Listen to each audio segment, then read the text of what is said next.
You hope you remember me. I'm Pallavi. Today we're going to talk about something very interesting, very lively, of course, with a pinch of salt. We are talking about you. We are talking about the future generation. We are talking about the students, the future citizens of our country. I hope and I'm sure everybody enjoyed or loved their school life. Yes or no? Don't we? We all loved our college life, school life, rather student life. Go and ask your parents. You have seen your parents worrying. Oh God, I need to cook in the morning. I need to pay my bills. I need to rush. I need to reach my targets. I need to run around for my daily activities. Wish I were a child still. Wish I were a student still. Yes or no?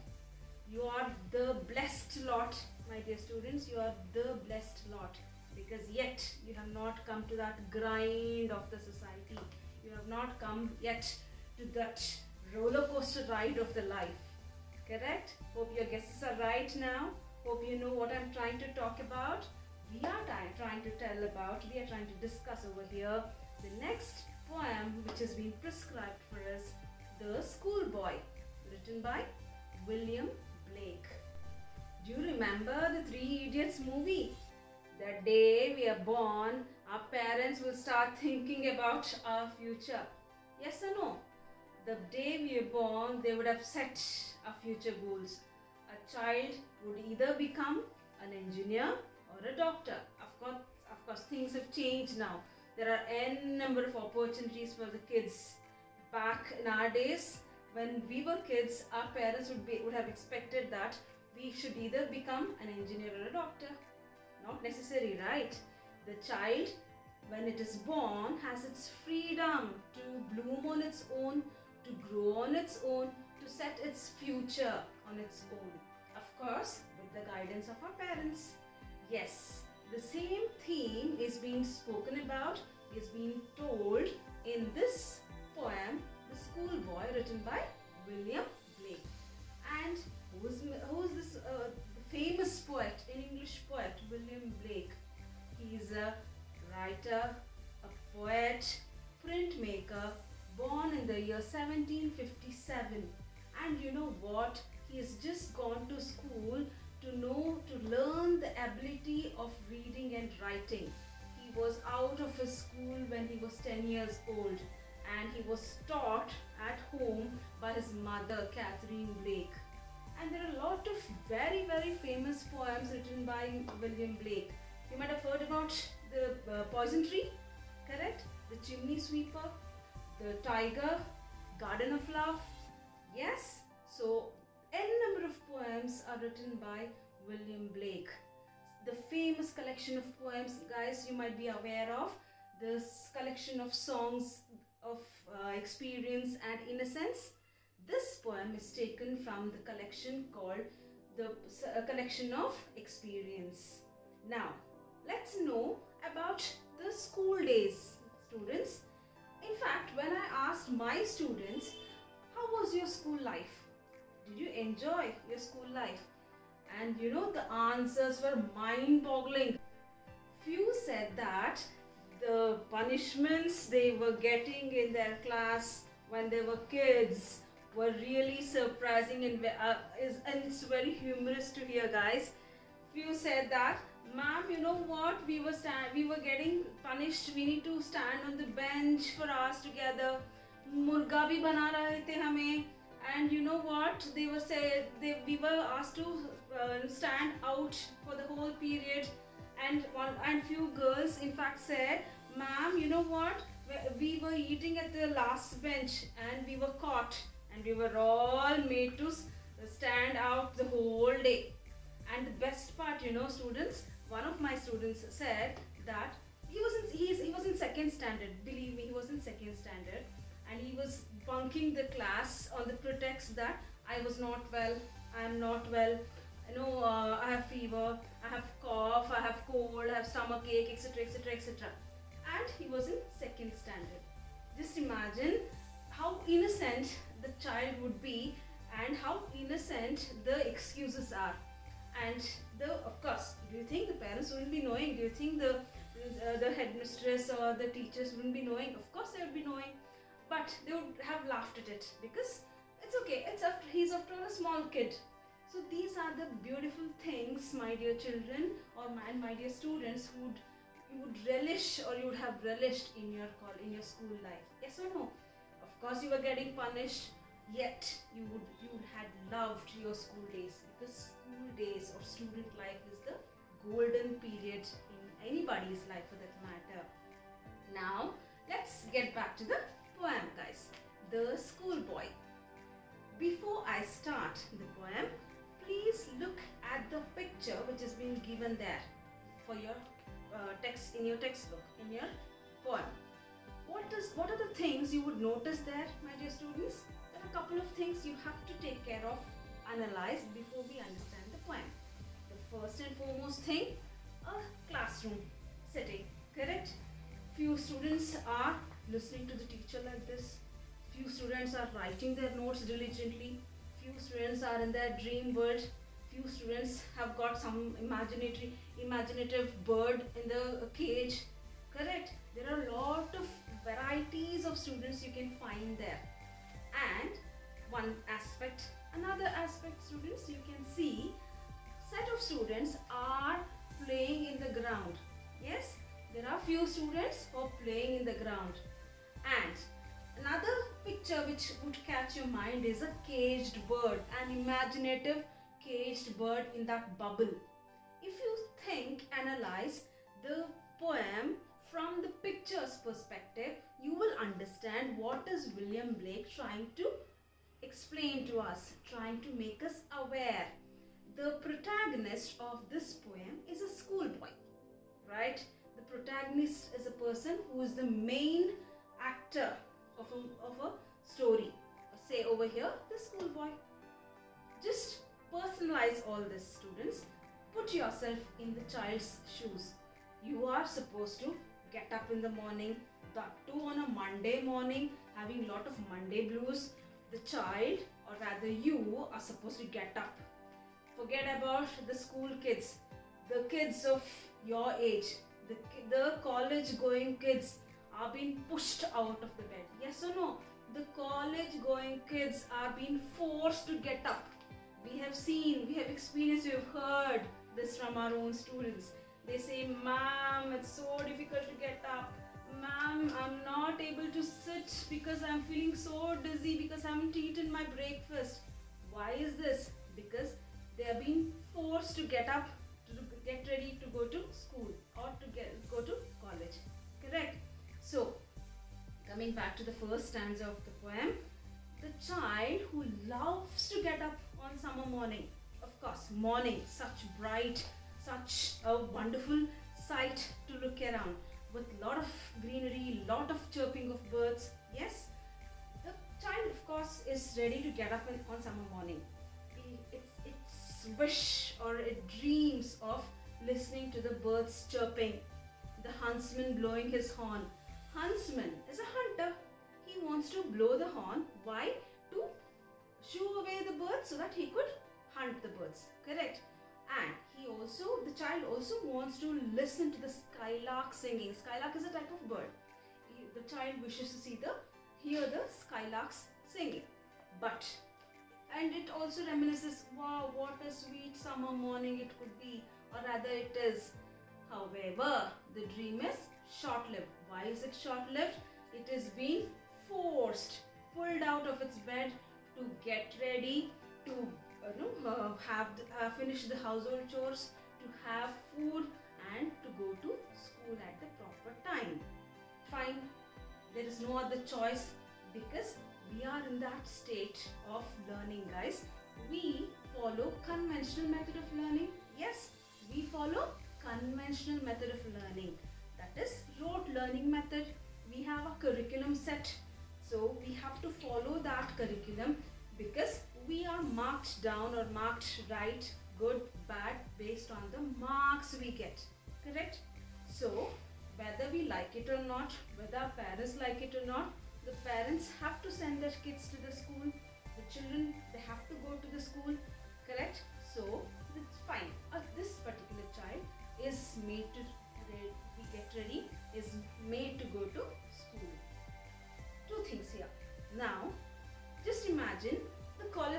here. When the reason I'm saying college students, because this is prescribed for you as well. This is a this poem has been prescribed for a high school CBSE level as well, for you as well. So I again and again correlate, interconnect school life, school students and college students. Now you, for example, you've come to the college from 9 o'clock to 3 o'clock or 9 o'clock to 4 o'clock. You'll be in the college. If you've seen your friends, if you've seen, there are few chunk of students who will be just standing outside the door. Why? They are like watchmen. They will be waiting for that particular period's lecturer to come in. If, for example, or say by their luck, fortunately or unfortunately, that particular day, that period lecturer is not there, you know how happy the students will be. You know, the news will spread just like this. Hey, you know what? Ma'am hasn't come today. Let's ask for PT. Yes or no? How many of you would have experienced this? You know what? Today ma'am hasn't come. Today sir hasn't come. Let's go and ask for the PT period. And if PT sir is free, then you will be on the seventh sky. Wow, I've got another period to spend in the ground. So just imagine, at your age, you feel so happy when there is no particular period allotted for a particular subject, or if a particular lecturer is not there. Just imagine the children, guys. This particular child, he has to go to school, fine. He has to sit inside the classroom. Now, the classroom hours of the rush hours of the sessions in the classroom is really draining out the child. The reason is, if at all that particular period he gets a very strict teacher, now it drives its joy away. Just imagine a child sitting in the classroom, and that too when a strict teacher enters the classroom. Just imagine his plight, guys. And the moment he knows that he has not written the homework of that particular day, if he has not completed his classwork, then gone case. He would sit as if hiding inside the bench, as if he has to sit under the bench. The teacher wouldn't find him out. So how does he sit? He sits as if he has drooped his shoulders down. The whole day goes in this form for the child, because it always thinks, oh, when will I listen to the long ring, long bell? When will I rush out of the classroom? So he sits with sighing and dismay. Sighing is, I need to go home. I don't want to sit here. I need to go home. I don't want to sit here. This is one kind of scenario or scene you can imagine. Put yourself in his shoes. Now, coming to the next dreary shower he goes throughout the day. Dreary shower is the tiresome duties and tiresome activities he has to undergo throughout the day in the class, in the school. And what will happen for the child when he sits like this in the classroom? Learning bower is one of the terms used by the poet here. What is learning bower? Learning bower is a temple of learning. Bower is like a tower, temple of learning. So this education system or the school is considered as learning bower, and the child is supposed to sit in the learning bar. Why? To learn few good things, to learn the curriculum, to learn the activities, to learn the process of different subjects to reach a certain level, correct? But if this activity, the whole day which he carries itself becomes a big punishment for him, where will he have the interest in learning? He will not have interest in learning anything, nor will he show interest in what is happening in the classroom, correct? So fine, all done, the day is over, he comes back home. Now poet tries to give us a couple of metaphors, guys, comparisons. Please understand, these metaphors are very important from the exam point of view. Two metaphors over here. One, the child is compared, school-going child is compared to a caged bird. First metaphor, school-going child is compared to a caged bird. Just imagine if a caged bird is asked to sing. Will it sing? Will it have the same melody in its song? Will it have the same entu in its tune? Yes? No? Obviously no. The child is in the same condition, guys.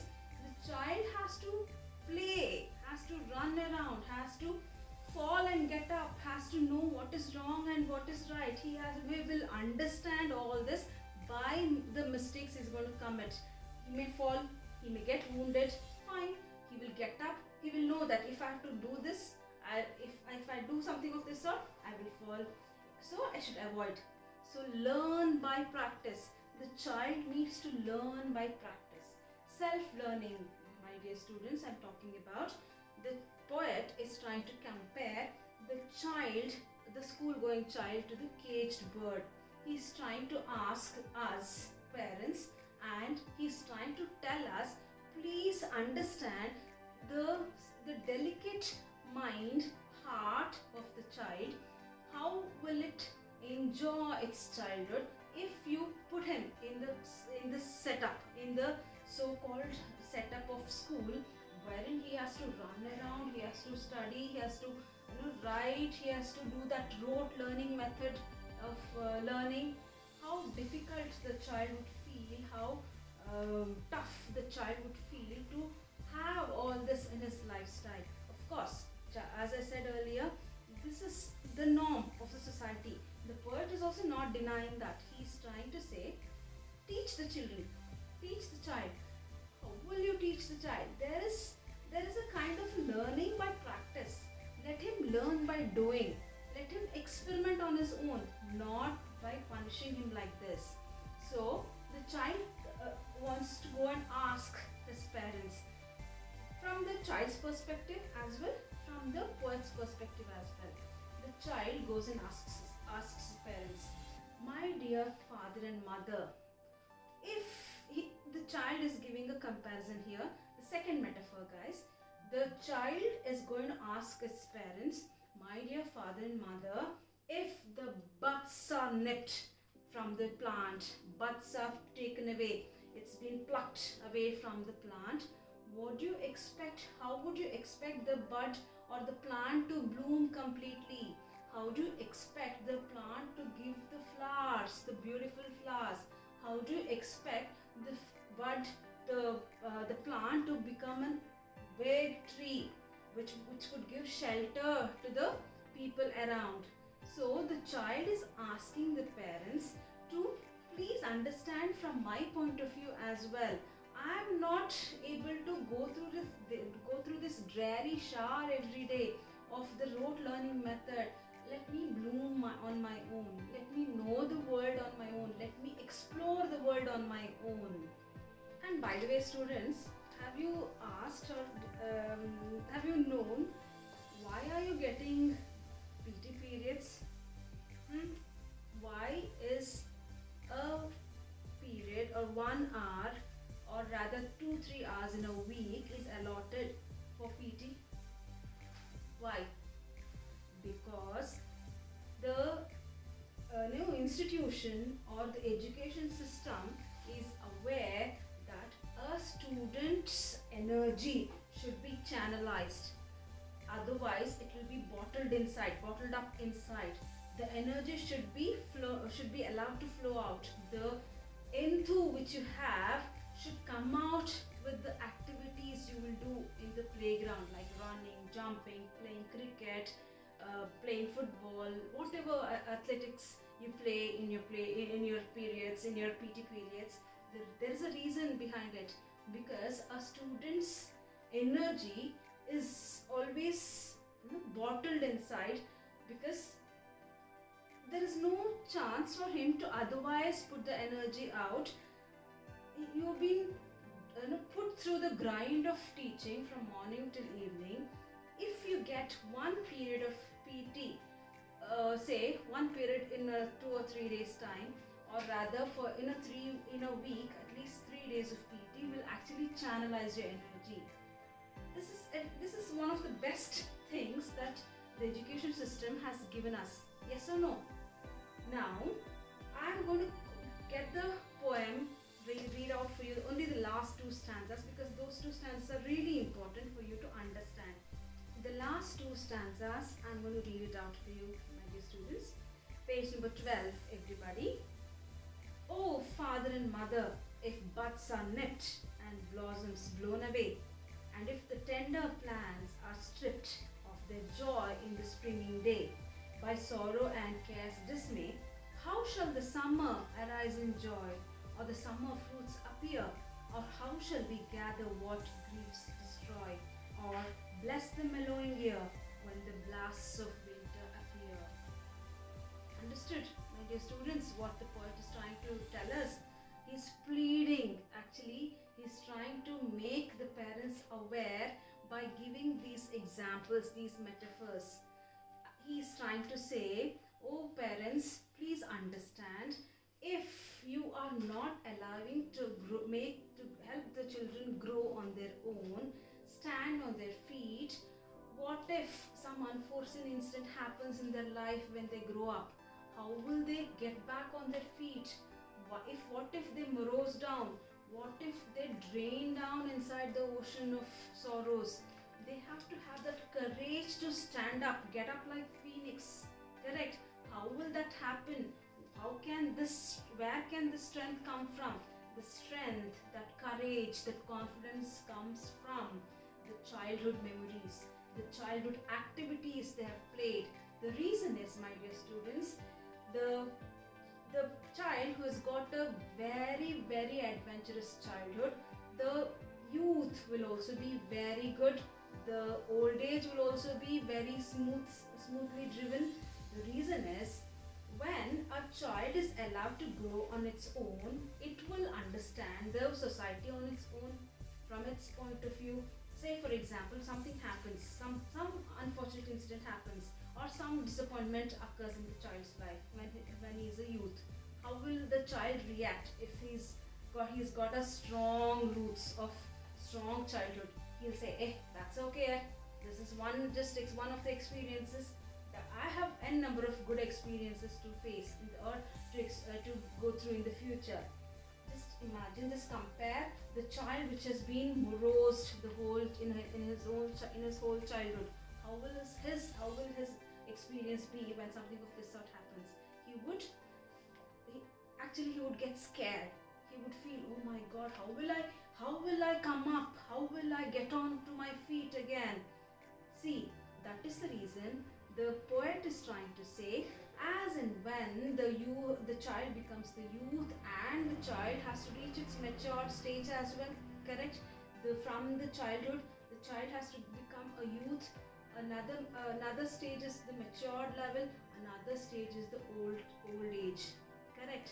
The winter, the seasons are being put here. The seasons are compared to the seasons of life for us. The spring is considered the childhood, where the child blossoms on its own. The summer is considered the youth, where everywhere is greenery, everywhere you can see the bright sunshine, everywhere you will have that happiness around. The stage wherein the youth is on his feet, doing things on his own, becoming a successful person or not becoming a successful person is left to him, because his childhood depends on his childhood, correct? As in when he grows to become an old man, the winter season is compared to the old man's life. So if during that period of life, again there will be lots of ups and downs. Every human being will have lots of ups and downs. How will he face those ups and downs? So the winter is where the old age is compared to. So the child has to have a strong foothold, strong foundation to sail through the life struggle, to sail through the cycle of life, so that the end will also be fruitful. The end will also be calm and cool and treasured for the person who's going to finish his journey of life. So William Blake, as I said from the beginning, he was not against the education. He was against the system. He wanted the child to learn out of his experience, not by the rote learning method, not by the curriculum which is being forced upon the children. So it's a pointer for all of us to make our life little different, learn things little differently, yet be productive, yet become successful citizens of our country. Yes, hope you liked my narration, hope you understood whatever I've tried to explain, whatever I've tried here to explain. If at all you need anything extra or you want to know any extra inputs about this poem, please feel free to put in the message, and I'm there to help you out. Thank you.